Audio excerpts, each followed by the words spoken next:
Hi everyone! Today I want to do an experiment and I want to test and see whether these gel window clings can be used like silicone inlays in epoxy resin. I bought these from Dollarama, which is a Canadian dollar store, and since spooky season is upon us, I went with these Halloween themed gel clings. I'm not going to be using the letters because I don't have a mold big enough to fit them. The plan is to use the object ones like the ghosts, bats, skulls, and even the jack-o'-lanterns. So if you're curious about this just like I am, let's get started. I've already gone ahead and mixed up some resin and I'm going to be working in layers.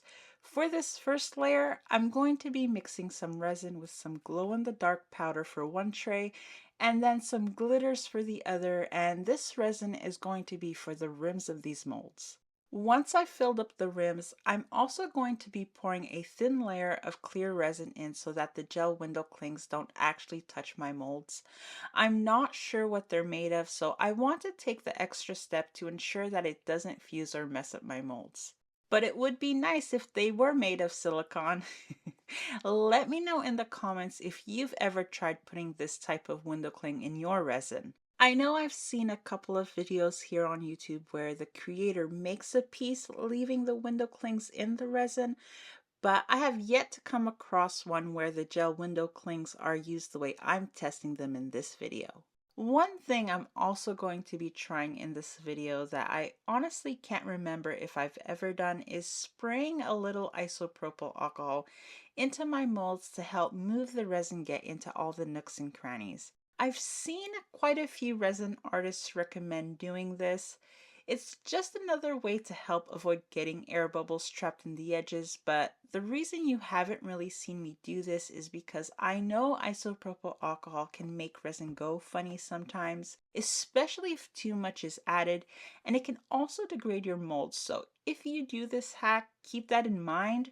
I'm only really trying this now for the glittered rim. I usually just go around my edges with a micro brush, but with chunky glitter like this, I still tend to get air pockets trapped in the edges, but we'll see how this goes. I will have to wipe off the excess resin and alcohol to make sure this resin cures neat and nicely.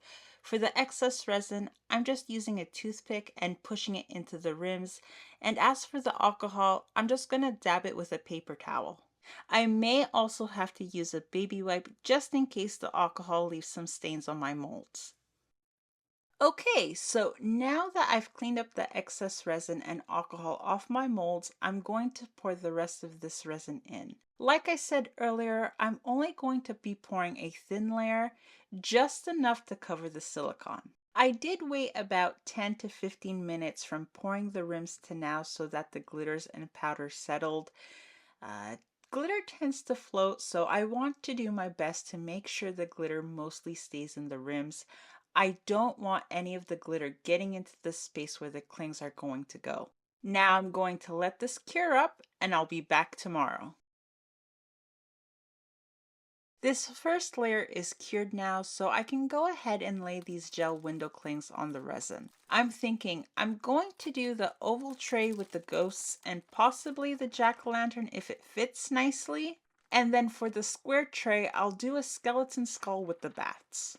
Now, the plan is to lay these clings down, pour a clear layer of resin around the clings and into the gaps for the eyes and the mouths without covering them. I have to try and keep the layer of resin leveled with the edges of the clings so that they don't get stuck. Then I'm going to let the resin cure, and once the resin is cured, hopefully I'll be able to easily peel off the window clings so that we're left with the imprints of the designs in the resin. Again, I don't know what type of plastic these are made from, so I don't know how well this is going to work. If I can't peel them off, I will leave them in and nonetheless finish these pieces. Now, with these skulls and bats, I'm actually going to lay them here first because I don't know if my camera is picking it up or not, but they're super glittery and I actually want to take some of this glitter off. Can you believe that? JBKonsCreations want to remove glitter? I can't believe I'm saying such things. But I don't want the glitter interfering with the resin I'm planning to fill the imprint space with. Luckily, the glitter is one-sided, so it shouldn't leave much glitter residue behind. I do need to make sure these are down nicely so I don't get any air bubbles where the resin could seep into and then contort the designs. Unfortunately, I didn't have enough space to use both bats, but this is what I'm working with. I did move the ghosts slightly around off camera because I didn't like the position they were in, but now I can go ahead and pour in my clear resin. And again, I'm just going to pour enough so that the resin is leveled with the tops of the gel window clings, making sure I don't cover them. I'll also go around with a toothpick, carefully going around the edges to dislodge any air bubbles I see. I do want to say I'm sorry that I've repeated myself a few times in this video, but I just want to make sure that I'm explaining the steps well so that if you do try this yourself, it's easier for you. If this works, I'm really hoping I can find some Christmas gel window clings next because I'd love to create something with those too. I honestly prefer Christmas over Halloween. Let me know in the comments which holiday you prefer. I have been looking, but all the stores still haven't fully put out their Christmas stock. I might just end up having to make my own silicone inlays, which could be fun since I haven't tried that yet, and making your own silicone inlays seems to be trendy in the resin community. Okay, so now I'm going to keep my fingers crossed, let this cure, and I'll be back tomorrow. Now, for the moment of truth, will I be able to peel these off? And the answer is yes! Woohoo! Ah, this is really cool and exciting. I have been left with a little bit of the glitter residue, but that's okay. I am planning to fill this with purple resin anyways. I'm just so happy this idea worked out. Now, for the ghost tray, I can already see another little mishap. I can see the color from the jack-o'-lantern has leached into the resin, but again, it's all good. Jack-o'-lanterns are meant to be orange, right?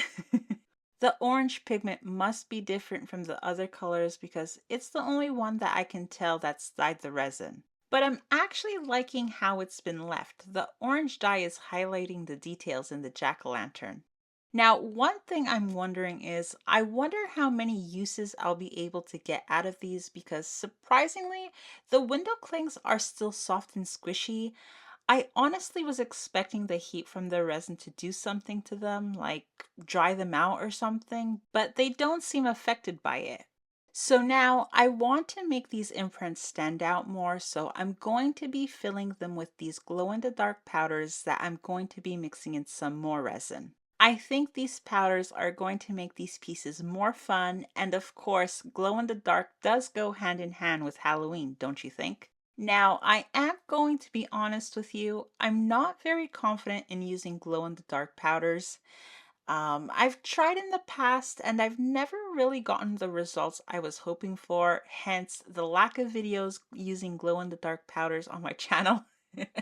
I think I have only one other video on here where I use them, and it's because the times I have tried adding these powders to resin, it just ends up sinking to the bottom of the molds. Then when it comes time to charge it up with my light, the glow comes out very splotchy.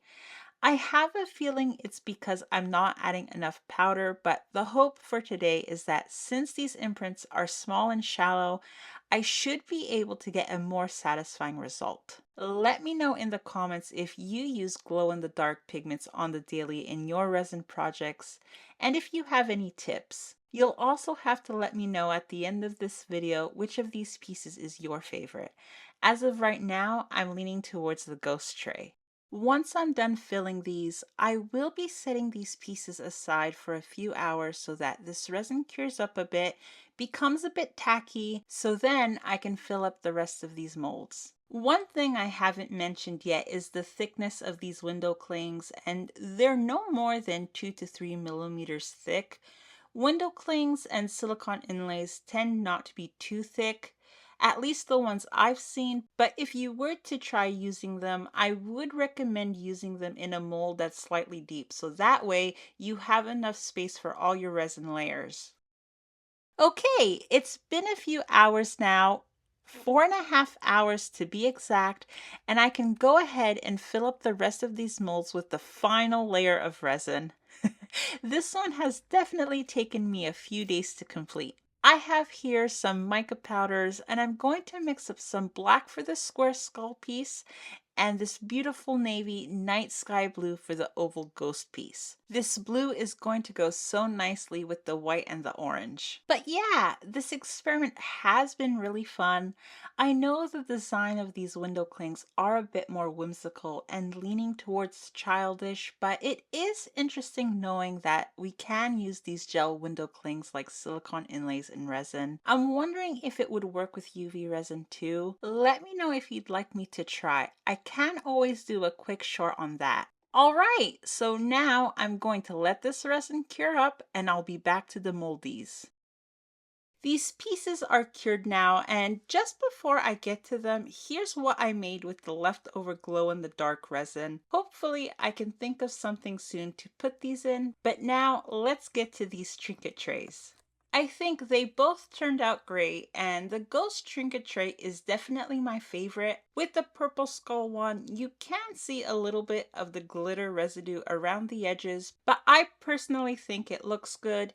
It adds a bit of highlight to the details, just like the orange in the jack-o'-lantern. With the ghost tray, it did end up coming out a bit cloudy. I guess I didn't clean the isopropyl alcohol well enough, but I still really like it. I'll just have to fix it with a top coat. And ta-da! The top coat has been poured and cured, and these are the end results. I did do this part off camera because I didn't want the video running too long, but all I did was pour another thin layer of resin along the rims and inside of the trays. Now, are you ready to see the glow-in-the-dark magic? I'm just going to give it a few minutes under my UV lamp, and wow, just look at that glow. The ghost tray looks like it has neon lights. This has to be the best glow-in-the-dark results I've ever had. Be sure to let me know which piece is your favorite, and I hope you enjoyed this video and that you've learned something. If you did, then please smash the like button. And if you'd like to see more of my resin experiments, then be sure to check out one of these videos on screen.